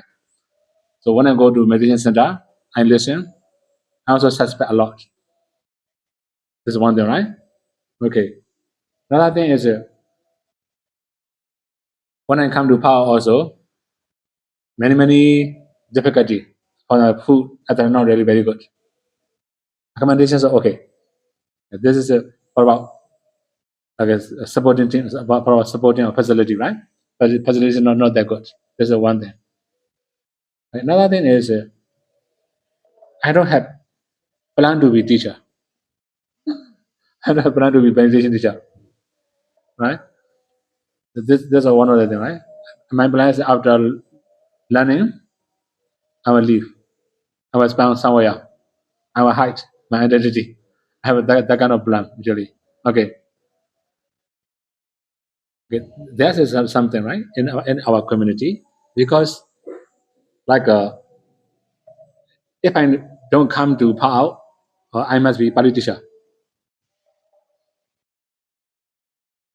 But my teacher is ready to bring me back. Okay, so wherever I go, I have to let my teacher know I'm doing something. For him also, I'm invaluable, right? Because in our Pali school, very few people are Dhammaciya. That's why he's always watching me. So the assistant teacher also remind me, right? You must show something. If you're going to show something, you must come back to Pali school.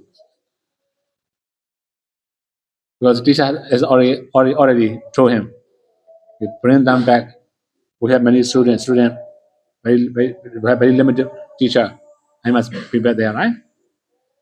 So sometimes when I have difficulty, I also think something, right? I should go to Pali school to be Pali teacher, or I should continue meditating. So then if I hide in the Forest also is possible. But if my teacher know the news, he will bring me back sure. Right? So then we have many other conditions. That's why I have to hide in power. Okay, this is it. Okay, another thing, right? Another thing is like when we say difficulty, actually every single improvement there's a difficulty. In every single improvement, we have to encounter a lot of difficulty. Sometimes like anger, for example, or group meditation, right? And some of people are like cough. When we have good concentration, cough, get angry, and to subside my anger also. Right? That's also whenever we have in group we have that kind of dukkha. Sometimes we are meditating in some area, right? Then other people are talking in the corridor. So we are talking in the corridor, right? So sometimes also I also think of myself, I should go and talk to them, not to talk. I'm meditating, right? Okay. It happened many times. Finally, I'm a family where all the condition. Okay. So that means later I also come to know, as long as we are in group, there will be the problem. So if we have bigger group, there will be bigger problem. This is the normal. We cannot avoid. Then I have to accept all the conditions, right? So sometimes I also like want to leave house, right? But because that kind of the condition, right? We go to another power branch or something. I also that kind of thinking. But compared to power, no other monastery are like in the forest. All other monasteries are near the city or somewhere, not that quiet like Pao Doya, right? So no choice also. But luckily, I was supported by the most senior Sierra at the time. Buddha Sierra is the most senior. I was supported because he know who is Ukavida, right? Although I'm just normal meditator, he protected me. Okay, so for example, ordination, in power ordination is a little bit different from other ordination, right? No gain, no profit, just ordination. So we don't go for, I mean, we don't attend any ordination for gain. So we cannot expect any gain also. So very few people are willing to do. So I have to accept that kind of responsibility. That means for Anusasaka or for Kamavaja, I have to follow them. Also, almost every day also sometimes. So in the morning I can meditate, in the afternoon I cannot meditate sometimes. That also can happen, right? Because I have to go to ordination. Then sometimes 2 days continuously I have to go to ordination.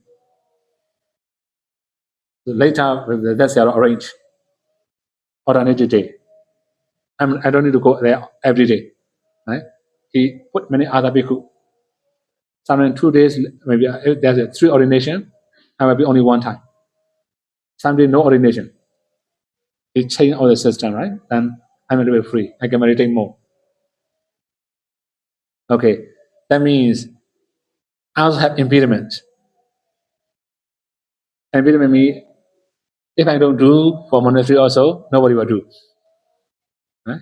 That's why I have to follow all the things like this. Gradually, I become meditation teacher, right? I was too young. I was 32 years old. Right? Many yogis are older than me. Majority of yogis are older than me, right? Nobody respect me. Another thing is like my English is also not so good at the time. Right? Then many people criticize Ugavida. Many criticize, you know. A lot of criticism. I have to accept all the things, all the complaint. But sometimes I also thought I should stop giving an interview, or I should continue, right? But later I also thought, okay, one more thing, right? We have many long generation in power because, okay, I mean the first one who start teaching foreigner, okay, that's why among the Dhammacriya. I mean the first Dhammacriya who teach foreigner after power theology. Before Ukavida, no other Dhammachiya teacher in Pao. This was one of the things. Okay, luckily, many foreigners help me. Many people disturb me also. Okay? Many foreigners also help me. Okay, sometimes they also say, right, your grammar is good enough. Only you just need to change some speaking expression. Then listen my Dhamma, they correct or expression or something, right? And gradually, my English became a little bit better. This is a language problem and many complain, right, at the time. Okay, another thing is I'm so junior, then others I'm a bully by senior also. Right? This is normal, right? Bully and senior mean, for example, when they need to announce something, they come to see me, okay, please translate this one. So for announcement, I have to translate into English. Right? Some cases I don't want to translate purely, but no choice, right? I have to translate that kind of cases. So, okay, finally, also I change system again. So I mean I become high position. I become secretary. That means nobody can bully me anymore. Right? So okay, if I say briefly, from time to time I also thought I should leave power. Okay, this is the one thing, right?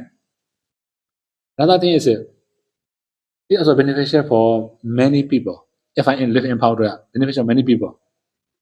Okay, I should say my background thought before I get to power, right? I'm also a little arrogant, maybe. I have a little mana. No, not arrogant. I have mana. Mana means wherever I go, I can walk with people. So I don't touch to any place. I have that kind of mindset. Since I leave public school because I have a degree already, right? I have that kind of mindset. If I don't live in Pao also, I can go any monastery. I can walk anywhere. I can teach Pali, right? I can also teach English. So okay, if we say briefly, every single step there's a difficulty, right? I cannot calculate how many times I think I want to give up my job, right? So many times I also think I want to give up meditation. Right? That also happen. So whenever that kind of thing happen, I have to find solution. Solution means we have many motivational story. Sometimes I read something about like Arhat, the biography of many Arhats. If I lose my faith or if I want to give up something, I just read biography of Arhat. I can regain my motivation. Right? So similarly, there are many other difficulties. Like for example, like complaint by yogi. Sometimes I just want to stop teaching. Then anyway, I also have to think about faithful devotees, faithful yogi, right? There are some yogi they are improving. Whenever I plan to give up, I just think about their condition. If I give up, they have to suffer. They have to change another teacher, and they have to. We don't know how it happened in the future also, right? Okay. Then for about meditation, although I have many other Pali-Bodha, but not that difficult for me. Mostly I am very smooth compared to other bhikkhu. Right? Other bhikkhu means, for example, some bhikkhus, it takes very long time for them to see the nimitta. That is, it's very long time to see the past life. In fact, these two are more difficult. To see nimitta, the first difficulty. To see the past, second difficulty. Big challenge. After that, for Vipassana also, many challenges. Okay, another thing is, house hello question. So, house also know I'm well educated. Sometimes he asks many questions in the interview. For example, when we understand nama, right? Like Chitija Rupa, mind project materiality, right? He asks many questions. So if I have not well learned, I cannot answer that kind of question also. So I also another thing is also like there are many bhikkhu, old bhikkhu, they were already very old, they don't have proper education. Now for them, more difficult to answer that kind of question. That's why compared to other, I mean smooth. Right? Okay. I should say some practical question. Now he's also meditation teacher in Pao. So when I arrived at Pao Doya, at the time he was practicing Vipassana. Vipassana already. So 2006, I arrived at Pao. Then in the WhatsApp, that Obiku started Patana meditation.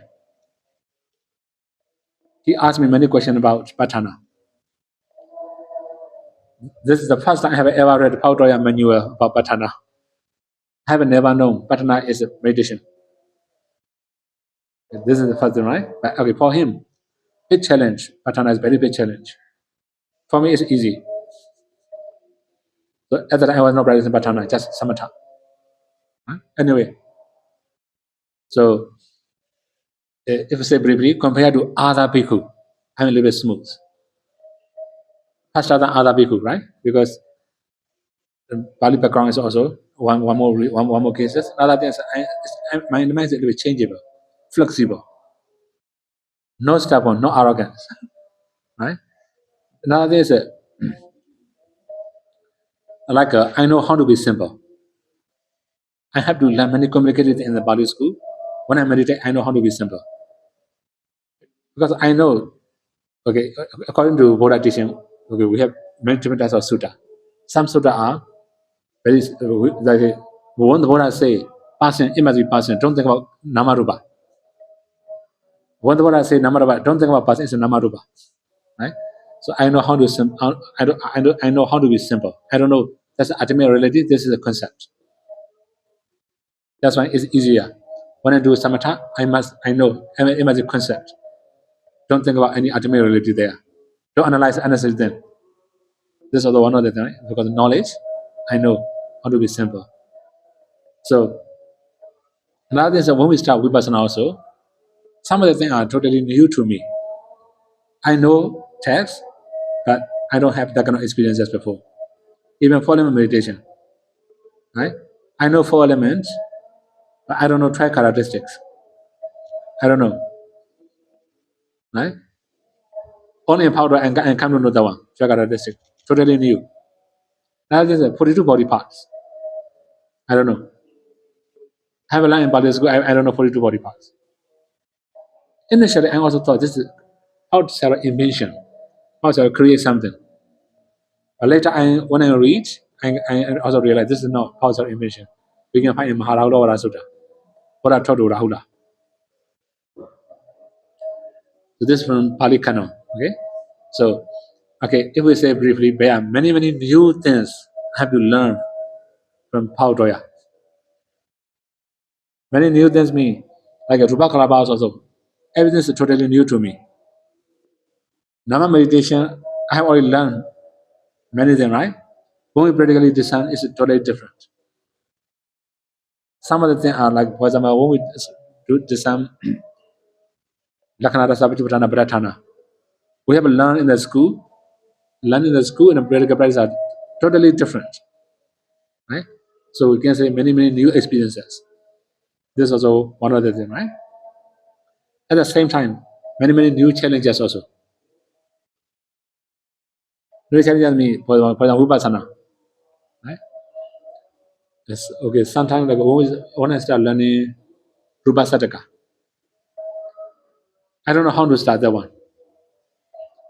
Because many in detail. Very long process, very difficult, right? That's why it will be.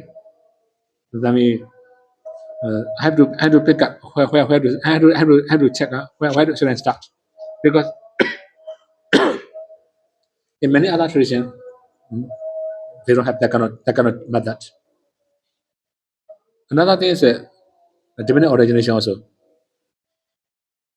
totally new. I haven't known in the text, but totally new. I also know, for example, how shall you two methods. So one is from Brisamida Mecca. So many all other methods are, another method is very simple. The Ujabaja Sankara daily chant. We just follow daily chant.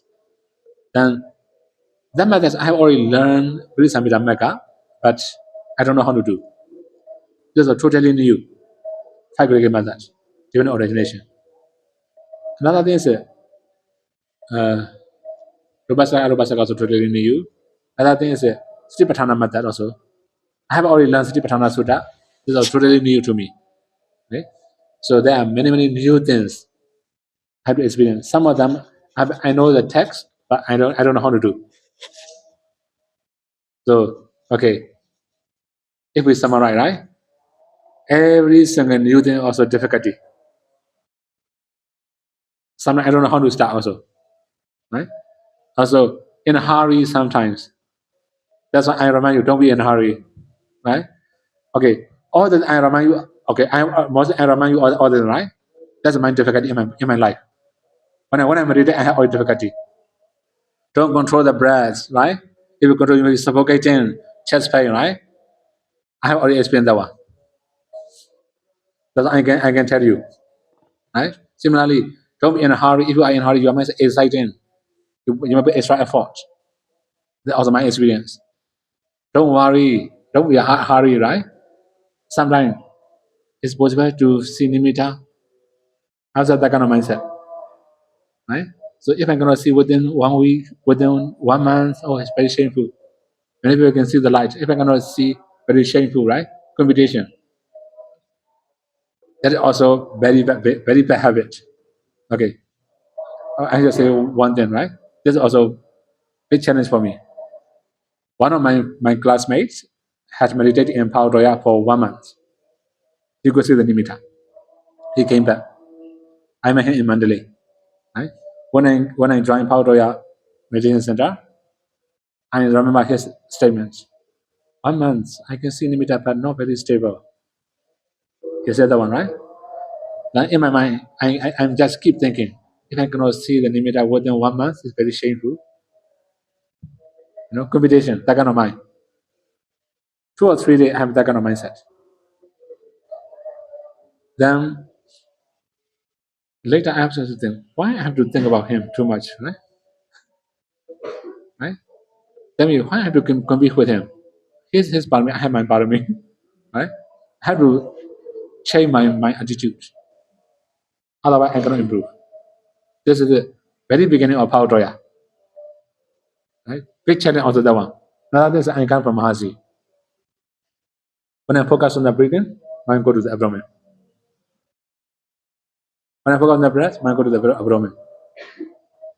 Sometimes when I know the breathing, a few times, whenever one breath becomes very subtle, mind will go every body part. Because in Mahasi, we have to focus all over the body, right? Okay, another thing is the light. So in any tradition, whether Mahasi or any other tradition, you can see the light actually. Right? But sometimes also suspect, right? Once we see very bright light, before nimitta, right? We see very bright light and those. Is it nirvana? I have already learned, right? What's the nirvana? Is it nirvana? I'm doing samatha, usually, And later I have to say, no, this is samatha. Why is it happening like this? Because past memory. Okay, many other traditions, when you start seeing the light, it will Udayava Jnana. Is it Udayava Jnana? Many other traditions, except in Paodoya. Right? In Paodoya, when you see the light, this is the basics. Only the first step to other practice. Right? So when the light becomes very bright, I have that kind of mindset. Right? So this is it. Nibbana. No, this is not Nibbana because I'm practicing samatha. That means sometimes, now I also told you, right? When you see the light, don't use your eyes, right? I also have experience. That's why I can tell you. Right? Okay, then another thing is When you have calmness, don't follow. Right? I also have that kind of mindset. I also have other experience. Sometimes, too much calmness, then follow the calmness, finally, fall to wrong stage. I also thought it's a nirvana. Very peaceful, very peaceful. This is nirvana. No, this is not. It cannot be nirvana. Nirvana is not like that.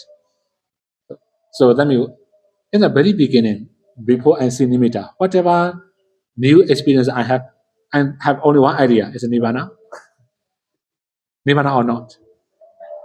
Only that kind of mind. This is very very big disturbance in the basics. After I see nimitta, okay, no more disturbance. And I come to know this is not nirvana anymore, right? So, because I have already seen nimitta, right? I don't think this is nirvana or anything. Okay, one more thing. Nibbana, the nimitta also. Many people see nimitta from Purikama nimitta, Uga nimitta, Puribhaga nimitta, like step by step, right? Then when I practice, it was a little bit different from other people. I have never known Purikama nimitta. Okay, we can say another way. Breathing also Purikama nimitta actually. If we calculate breathing as a Purikama nimitta, okay, I have experienced Purikama nimitta. When you read knowing thing, you will find like gray color or something like that, right? I have never seen that kind of thing. Cotton wool, okay, I have seen. Clock, okay, I have seen that kind of thing, right? So okay, when we start seeing nimitta also, the problem is playing with nimitta. Because nimitta is sometimes a little bit round eyebrow, pull down to the nose. And nimitta appear on one side, try to mix to the center, like playing with the nimitta. That's a bad habit. Sometimes nimitta just be also because of playing too much. That's why I also say, when you see the light or shape or something, don't pay attention to it, don't follow it. I say, right? I have it suffer already. That's what I can tell you, right? Okay. If I say briefly, right? Or that I remind you, I already suffer. Okay, that is easier, right? So that means meditations are not that simple, not that easy. Every single improvement, there's a difficulty, right? So when we can overcome all the difficulty, we can improve. That means it doesn't mean smooth all the time, right? There will be some difficulty. It will take too long, so no, 9 o'clock already. Right? Thank you so much, Sir. Okay. You're not translate also, right? Too much already. No need. Kata saya no need to translate. Too much already, right? Once, yeah. Okay then. Okay, now we can share merit, right?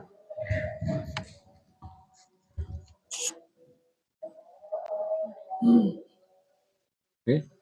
Etawada ja amehi sambatam punya sambadam sabbe dewa numodantu sabbe buddha numodantu sabbe satta numodantu sabba sampati siddhya idame nyatina hotu sukhita hondu nyatayo idame nyatina hotu sukhita hondu nyatayo idame nyatina hotu sukhita hondu nyatayo idame punya asawakaya vaham hotu idame punya nibbanasa ajayo hotu mama punya baka sava satana bhajemi te sabbe me sama punya baka labandu sadhu sadhu sadhu.